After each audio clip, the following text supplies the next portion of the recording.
Hello दोस्तों, good morning, नमस्कार। आप सभी का स्वागत है आप सभी के अपने यूट्यूब चैनल परीक्षा की शिक्षा में। आई होप कि आप सभी अच्छे हैं, कुशल मंगल हैं। आपकी जो तैयारी है बढ़िया तरीके से चल रही थी। जो बच्चे क्लास में फर्स्ट टाइम है, पहली बार नए हैं, उसी को बताया अच्छा आपकी जो है बीएड प्रवेश परीक्षा 2025 यानी कि बीएड इंट्रेंस एग्जाम 2025 की जो तैयारी है डेली बेसिस पे करवाई जा रही है। तो जिसे भी तैयारी पूरी करनी है, कंप्लीट करनी है, चैनल को जो है सब्सक्राइब करके हमारे साथ जुड़ेंगे। उसके बगल में जो बेल आइकन देगा उसको ऑन कर लेगा, और जो क्लासेस है बीएड के साथ साथ जो आपके डीएलएड वाले छात्र हैं वो लोग भी जो है अटेंड करेंगे। ठीक है, क्लास का समय देखिए, जीके जीएस की जो क्लास है सुबह 10 बजे डेली देखने को मिलती है। रीजनिंग की क्लास दोपहर को 1 बजे, हिंदी की जो क्लास है शाम को 7 बजे आपको अपन पर देखने को मिलती है। ठीक है, तो क्लासेस का जो शेड्यूल आपको याद करके रखना है, इसी टाइम पर क्लासेस से जुड़ना है, अपनी तैयारी को पूरा और कंप्लीट करना है। नीचे डिस्क्रिप्शन बॉक्स को इंस्टाग्राम और टेलीग्राम का लिंक मिलेगा, तो इंस्टाग्राम पे आप फॉलो कर लेंगे और टेलीग्राम चैनल से जाके जुड़ जाएंगे। वहाँ पे क्या है, डेली बेसिस क्लास का अपडेट है आपको दिया जाता है। बाकी जो एग्जाम का अपडेट होगा वो भी आपको यहाँ पे दिया जाएगा, तो आप लोग यहाँ से जुड़ेंगे तो आपको कोई भी अपडेट जो है क्लास के रिगार्डिंग क्या होगा मिस नहीं होगा। ठीक है,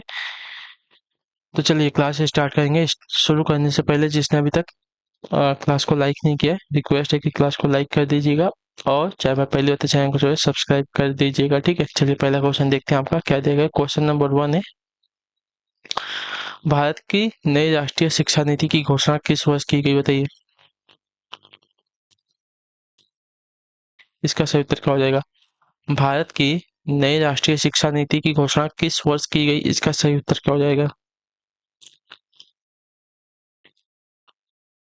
तो इसका राइट आंसर हो जाती है 1986 में। जो आपका बी वाला ऑप्शन दिया गया है आपका सही उत्तर है। ठीक है, भारत की नई राष्ट्रीय शिक्षा नीति की घोषणा 1986 ईस्वी में की गई थी। ठीक है, clear, option number B will be the right answer. अगले क्वेश्चन की तरफ बढ़ेंगे। आपका है दूसरा नंबर प्रश्न पूछा गया आपका, निम्नलिखित में से कौन सा संविधान संशोधन यह कहता है कि ग्राम पंचायत में 1/3 सीटें महिलाओं के लिए आरक्षित होनी चाहिए, बताइए। निम्नलिखित में से कौन सा संविधान संशोधन यह कहता है कि ग्राम पंचायत में 1/3 सीटें जो है महिलाओं के लिए आरक्षित होनी चाहिए? तो आपका राइट आंसर साथियों 73वां संविधान संशोधन, जो आपका डी वाला विकल्प दिया गया है, आपका राइट आंसर हो जाएगा। ठीक है, क्लियर है। चलिए, ये बहुत इंपॉर्टेंट क्वेश्चन है, और आप लोग जो है चैनल को सब्सक्राइब नहीं कर रहे हैं तो देखिए इस पे थोड़ा ध्यान दीजिए। ठीक है, आप लोगों से कोई भी जो है फीस चार्ज तो हम करते नहीं है। ठीक है, फीस चार्ज नहीं है, सिर्फ आपको क्लास को लाइक करने के लिए कहा जाता है और चैनल को सब्सक्राइब करने के लिए कहा जाता है। तो इतना काम करेंगे तो क्या है, हम भी जो है थोड़ा मोटिवेटेड रहते हैं। ठीक है, तो रिक्वेस्ट है, ठीक है, कि चैनल को सब्सक्राइब कर लीजिए, और नहीं अच्छा लग रहा है तो हमें कमेंट करके बताइए। ठीक है, अगला क्वेश्चन आपका है तीसरा नंबर पर से क्या देगा, पंचायत स्तर पर राज्य सरकार का प्रतिनिधित्व कौन करता है, बताइए। पंचायत स्तर पर राज्य सरकार का प्रतिनिधित्व कौन करता है? तो इसका सही उत्तर आपका हो जाएगा साथियों ग्राम का मुखिया। जो आपका बीएल ऑप्शन दिया गया है आपका राइट आंसर है। ठीक है, पंचायत स्तर पर राज्य सरकार का प्रतिनिधित्व जो है ग्राम का मुखिया करता है। अगले क्वेश्चन की तरफ बढ़ेंगे। चौथा नंबर प्रश्न बताने की कोशिश करेंगे, सही उत्तर क्या हो जाएगा। चौथे पे पूछा गया आपका, एक मकान की छत से भूमि की ओर एक पत्थर गिराया जाता है, उस पत्थर की गति यानी कि काइनेटिक ऊर्जा अधिकतम कब होगी, बताइए।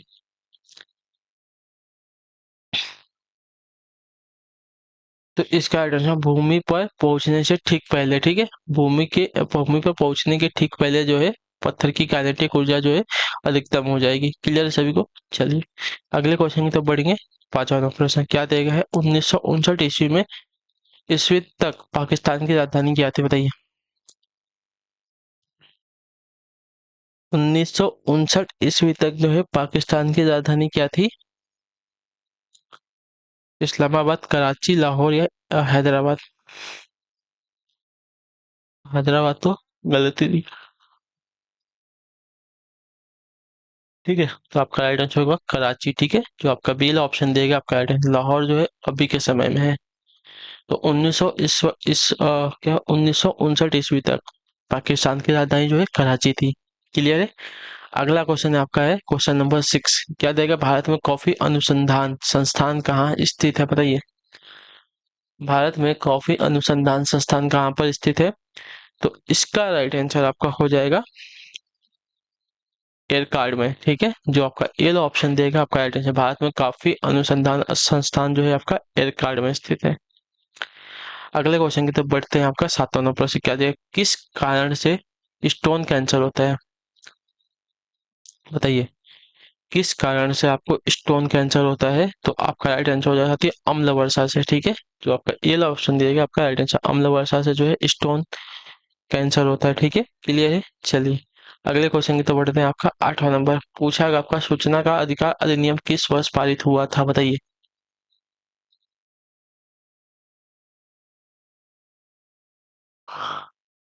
सूचना का अधिकार अधिनियम किस वर्ष पारित हुआ था?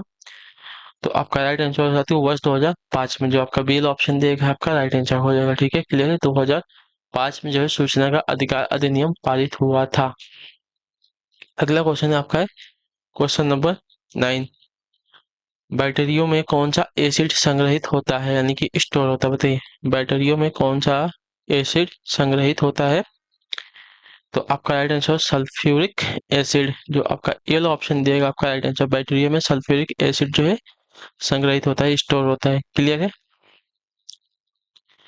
अगले क्वेश्चन की तरफ बढ़ते हैं। आपका है क्वेश्चन नंबर 10। पूछा गया आपका, ध्यान से देखिएगा, फूल गोभी के पौधों का उपयोगी भाग कौन सा होता है? बताइए, यूज करने योग्य भाग ये कौन सा होता है? भूमिगत डंठल, जड़, ताजा पुष्प समूह या पत्ते? तो देखिए, फूल गोभी का यूज करने योग्य भाग आपका जो होता है ताजा पुष्प समूह होता है। तो जो आपका सी वाला ऑप्शन दिया गया है आपका सही उत्तर है साथियों। ठीक है, क्लियर। फूल गोभी के पौधे का उपयोगी भाग जो है ताजा पुष्प समूह होता है। अगला क्वेश्चन, क्वेश्चन नंबर 11। कनिष्क कब राज्य सिंहासन पर आरूढ़ हुआ था? बताइए, कनिष्क जो है कब राज्य सिंहासन पर आरूढ़ हुए? तो इसका राइट आंसर हो जाएगा साथियों 78 ईस्वी में। ठीक है,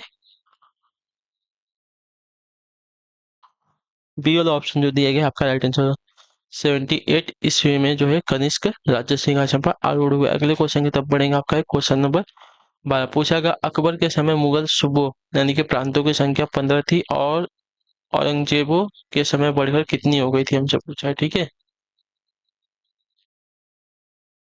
बताइए। अकबर के समय जो है मुगल सूबों यानी कि प्रांतों की संख्या कितनी थी? 15 थी, जो औरंगजेब के समय बढ़कर हो गई कितनी?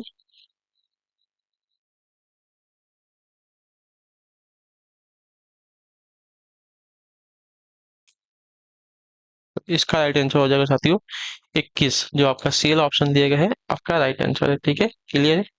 चलिए अगले क्वेश्चन की तरफ बढ़ेंगे। आपका है 13 नंबर प्रश्न। अंतिम रूप से जजिया का समाप्त करने वाला मुगल बादशाह कौन था? बताइए, अंतिम रूप से।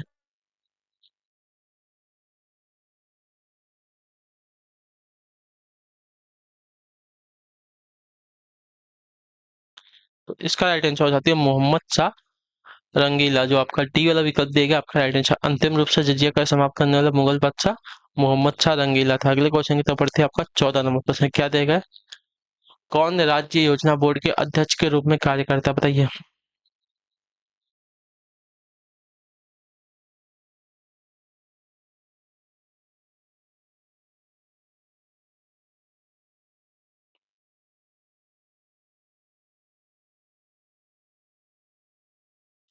दीजिए, इसका राइट आंसर क्या हो जाएगा? कौन जो है योजना बोर्ड के अध्यक्ष के रूप में कार्य करता है?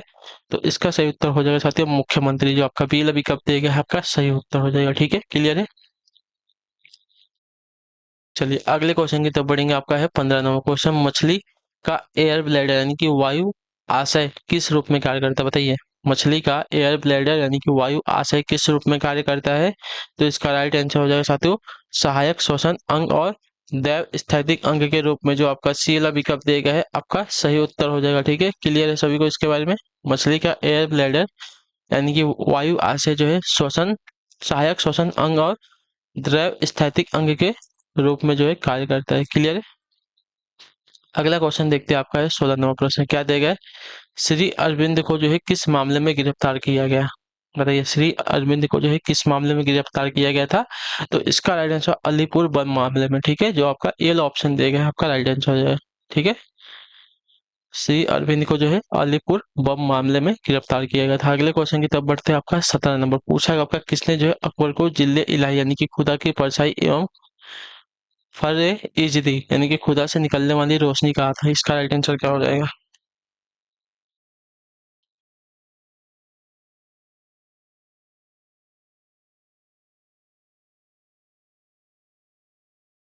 बताइए।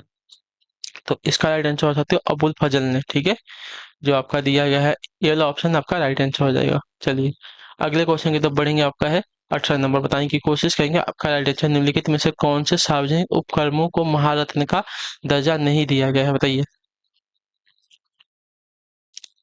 तो आपका राइट आंसर हो जाएगा इसको, भेल को, BHEL, इसको जो है महारत्न का दर्जा नहीं दिया गया। बाकी सेल को दिया गया है, ONGC को दिया गया है, कोल इंडिया लिमिटेड इसको दिया गया है, लेकिन भेल को नहीं दिया गया है, ठीक है, महारत्न का दर्जा। अगले क्वेश्चन की तरफ बढ़ेंगे। आपका है 19 नंबर, सुभाष चंद्र बोस ने भारतीय राष्ट्रीय कांग्रेस से निकलने के बाद किस पार्टी की स्थापना की थी, बताइए।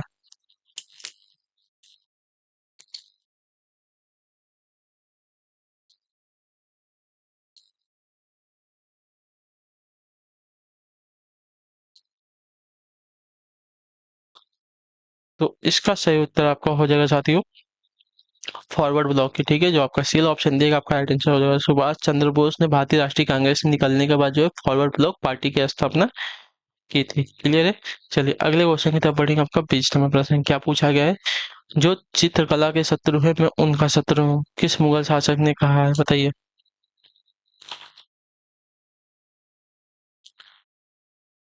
तो यह जो है कहा था साथियों जहांगीर ने, ठीक है, जो आपका दिया गया है पी वाला विकल्प आपका राइट आंसर। जो चित्रकला के शत्रु हूँ मैं उनका शत्रु हूँ, यह जो है मुगल शासक जहांगीर ने कहा था। अगले क्वेश्चन की तरफ बढ़ेंगे। आपका है 21 नंबर, WTO किस वर्ष में अस्तित्व में आया, बताइए। WTO, ठीक है, वर्ल्ड ट्रेड ऑर्गेनाइजेशन किस वर्ष जो है वो अस्तित्व में आया था। तो इसका राइट आंसर आपका हो जाएगा साथियों 1995 में, जो आपका सेल विकल्प दिया गया है आपका सही उत्तर है, ठीक है। चलिए अगले क्वेश्चन की तरफ बढ़ेंगे। आपका 22 नंबर प्रश्न कहते हैं निम्नलिखित में से किसे जो है ब्लू प्लैनेट कहा जाता है, बताइए। ब्लू प्लैनेट किसे कहा जाता है, तो आपका सही उत्तर हो जाएगा पृथ्वी को, ठीक है, क्योंकि यहाँ पे जो है 70% जो है पृथ्वी पर पानी है, ठीक है, जिसकी वजह से पृथ्वी जो है नीले कलर की दिखाई देती है, ठीक है, इसकी वजह से जो है पृथ्वी को ब्लू प्लैनेट कहा जाता है। अगले क्वेश्चन की तरफ बढ़ेंगे। आपका 23, किस प्रदेश से ब्रिटिश के विरुद्ध बिरसा मुंडा का संचालन रहा था, बताइए। किस प्रदेश में जो है ब्रिटिश के विरुद्ध बिरसा मुंडा का संचालन रहा था। तो इसका राइट आंसर हो जाती हो छोटा नागपुर प्रदेश से, ठीक है, जो आपका दिया गया है बी विकल्प आपका सही उत्तर छोटा नागपुर प्रदेश से जो है ब्रिटिश के विरुद्ध क्या हुआ था, बिरसा मुंडा का संचालन रहा था। अगले क्वेश्चन की तरफ बढ़ेंगे। आपका 24 नंबर क्या देगा, वाईकोम सत्याग्रह 1924-25 कहाँ चलाया गया था, बताइए। वाईकोम सत्याग्रह जो है 1924-25 कहाँ चलाया गया था। तो इसका सही उत्तर आपका हो जाएगा केरल में, जो आपका ए ऑप्शन दिया गया है आपका राइट आंसर है। अगला क्वेश्चन है आपका आखिरी क्वेश्चन 25 नंबर क्या देगा, गांधी जी के विदेशी वस्तुओं के बहिष्कार के आंदोलन का लक्ष्य था क्या, बताइए। गांधी जी के विदेशी वस्तुओं के बहिष्कार के आंदोलन का क्या लक्ष्य था। तो आपका राइट आंसर हो जाता है कुटीर उद्योगों को प्रोत्साहन देना, जो आपका डी वाला विकल्प दिया गया है आपका सही उत्तर हो जाएगा, ठीक है। क्लियर है सभी को।